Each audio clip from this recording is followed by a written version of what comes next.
Hi, and welcome to episode 18 of the Angry Clean Energy Guy with me, Asad Razouk. I am so happy you're here. As always, my website, theangrycleanenergyguy.com, has transcripts for all the episodes, and I hope you find these useful and helpful. This week, I am going to rant about forests, and I will take you through a tour of some amazing forestry initiatives that are going on around the world and some horrible forestry destruction being condoned in other countries elsewhere. I'm also going to rant about detractors to 100% renewable energy, the cohort of armchair commentators that are judging the feasibility or non-feasibility of 100% renewable energy without actually having built anything in their lives. My winner of the week is Professor Mark Jacobson of Stanford University, and my villain of the week is President Bolsonaro of Brazil. I will give you my reasons for both selections at the end of the podcast.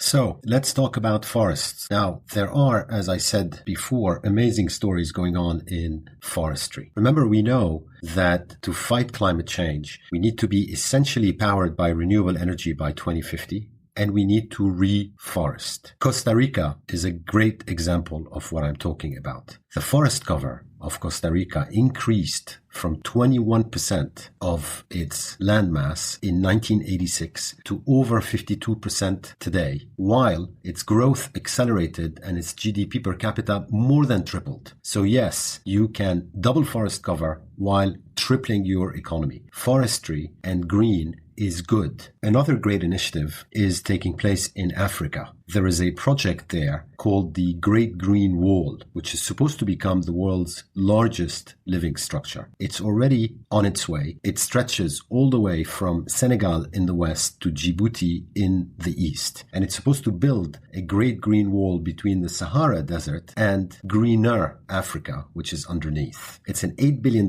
project, and it's planting 7,600 kilometers worth of trees that are 15 kilometers wide across 20 countries. I mean, that project is amazing. It's fighting desertification by restoring 100 million hectares of degraded land. And obviously, it's creating massive jobs. It's holding back forced climate migration north. It's saving water. And it's fighting drought. A third example is Pakistan. Under Imran Khan's leadership, Pakistan has already planted an astonishing 1 billion trees, restoring 350,000 hectares of forest. Now, Imran Khan announced that they're going to scale up the billion-tree tsunami and plant 10 billion trees in 5 years. Now, they're going to need help funding that, and they're innovating, Pakistan are, by proposing to their creditors a debt for nature swap, whereby creditors forgive some of Pakistan's debt in return for Pakistan pulling off that amazing feat of planting 10 billion trees. A third example from Africa is Ethiopia. A few days ago, Ethiopia planted 220 million trees in one day, a world record, in an ambitious initiative to plant 4 billion trees. They want to reverse a decline in the forest coverage to the country to pretty much zero today, back to 35%, which is what it was in the early 20th century. Another example is China. China is planting forests like there is no tomorrow. In 5 years, between 2013 and 2018, it planted 83.5 million acres. That's an area bigger than the Philippines or Norway or Finland. And China alone is home to 25% of the world's new greenery since 2000. So they are pulling their weight. India is trying to do the same. In 2017, 1.5 million people in India planted more than 66 million trees in a record-breaking 12 hours. Now, that's just been beaten by the Ethiopians, but still, India, under the Paris Climate Agreement, is pledging to increase its forests by a massive 95 million hectares by 2030. And the final example is Western Europe. In 10 years, Western Europe grew its forests by an area larger than Switzerland. All these forestry stories are great news for the planet because forests absorb CO2 and preserve biodiversity. Remember that at the moment we're losing 75,000 square kilometers of forests every year. That's the equivalent of 27 football, or soccer if you prefer, fields every minute. One of the biggest culprits in terms of our loss of forests is Brazil. Since its new president was elected, Brazil lost 2,000 square kilometers of forests. That's only since January, and that's up 40% year on year, so compared to the same period last year. Even worse, in June alone, deforestation rates rose dramatically in Brazil, with 80% more forest cover lost than in June of last year. Frankly speaking, this should be a crime against humanity, and people should be going to jail. What Brazil should do is what Pakistan is doing. If it has financial issues protecting the Amazon, it should reach out to other countries for a debt for nature swap. It's a very simple solution, and many countries will listen and will act. Needless to say, the countries I did not mention are not doing much. So the United States is not doing much. Russia is not doing much. So in the US, for example, trees were chopped down dramatically all the way until 1920. Then the country started to regain some lost tree cover because abandoned farms, for example, reverted back to forest. However, the US is barely net positive in forest cover because they don't have an active tree planting campaign. So what's wrong with the US having its own plant 1 billion trees or plant 5 billion trees initiative? If anybody can do it, the Americans can do it. What we need around the world and what we can have around the world are many more initiatives like those of Ethiopia, Pakistan, China, India, and Africa. So I'm not sure. Indonesia, are you listening? Thailand, are you listening? Asia in general, are you listening? Latin America, are you listening? US, are you listening? We can do this, and this would be massive in the fight against climate change.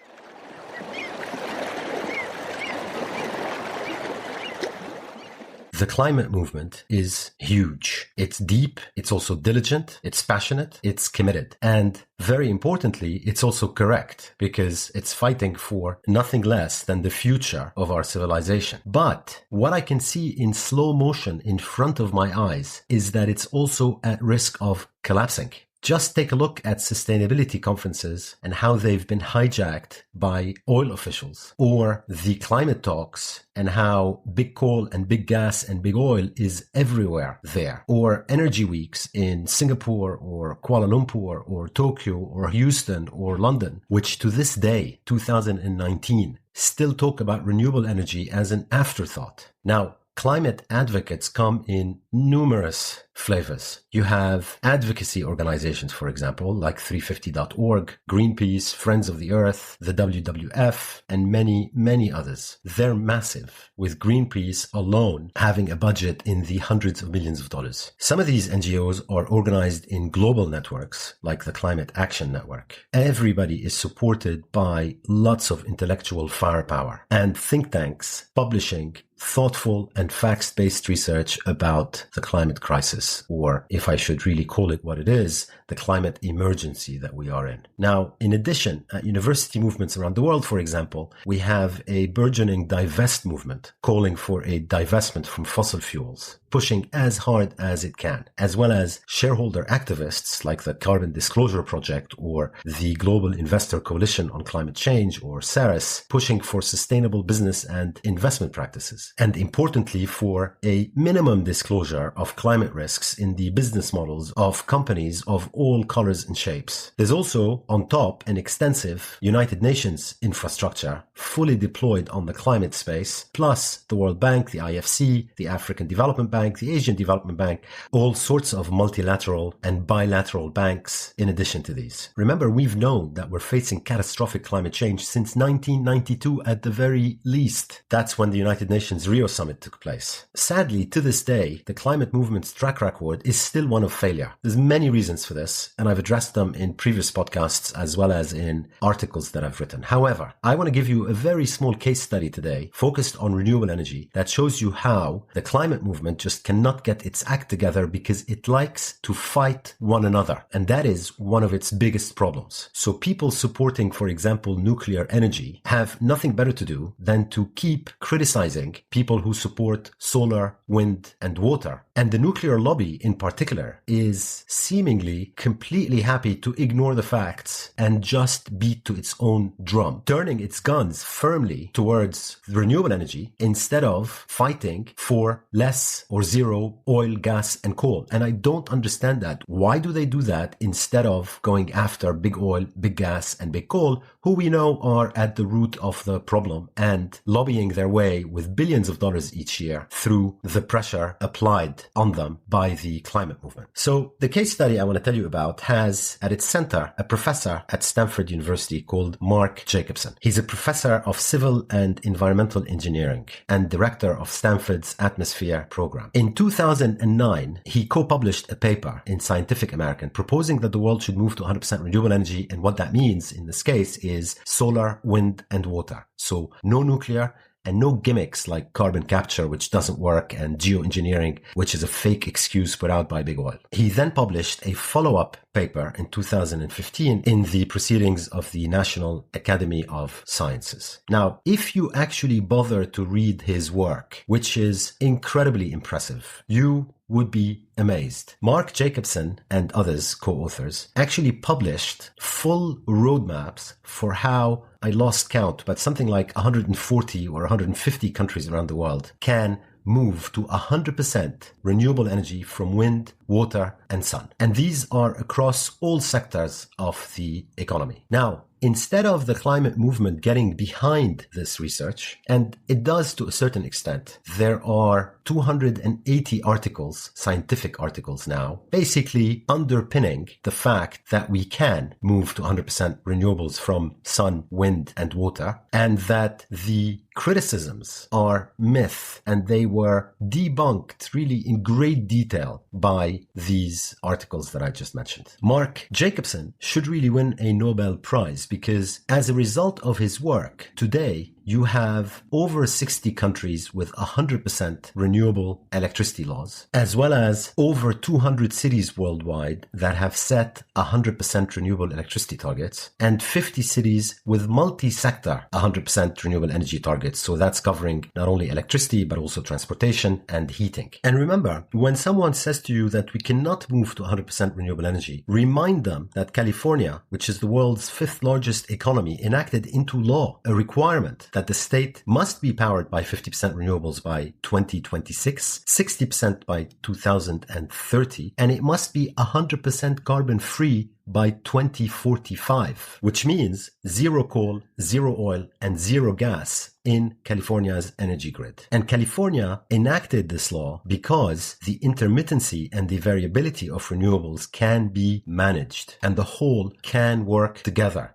And no, we don't need coal. No, we don't need gas. And we certainly don't need oil. So instead of getting behind Mark Jacobson's research and maybe helping out, many researchers instead published papers since debunked, challenging the findings of Jacobson and his colleagues. And I don't understand that. Why are these people playing games? Why don't they instead stay focused on the problem? 90 companies are responsible for 2/3 of emissions since industrialization, and they're all oil, gas, coal, or cement companies. We've got to stay focused on these companies, and we've got to ensure that they pay the price for their pollution. It seems like a simple and clear goal. Yet, some parts of academia like to waste everybody's time by attacking forward-thinking innovators who are coming up with science-based frameworks that show how we can reach 100% renewable energy and that are targeted at making the oil and gas and coal lobbies shut up, because oil, gas, and coal already put out an enormous amount of propaganda, and we've got to fight them back, not fight each other. When you go to the transcript of this podcast, which you can find on my website, theangrycleanenergyguy.com, you'll see hyperlinks to some of that research, and you can read it for yourself. I'm pretty confident that at the end, you'll conclude that Mark Jacobson should win a Nobel Prize for his work. And I'm pretty confident that that will happen in time. And remember,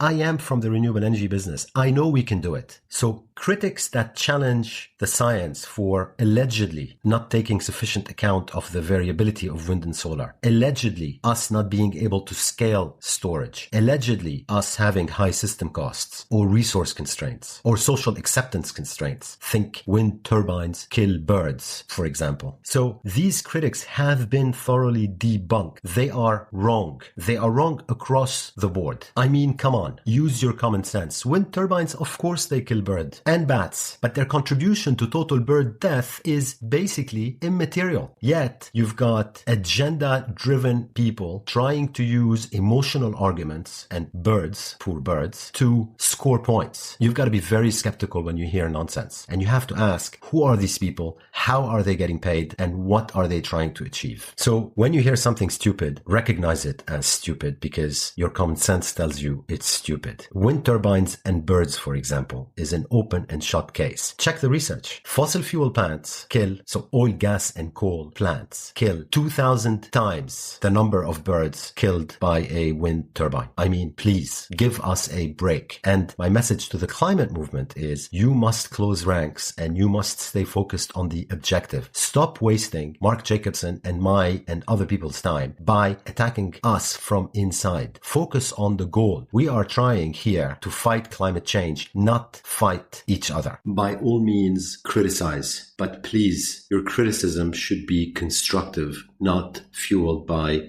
jealousy, as is so obviously the case in the 100% renewable energy argument.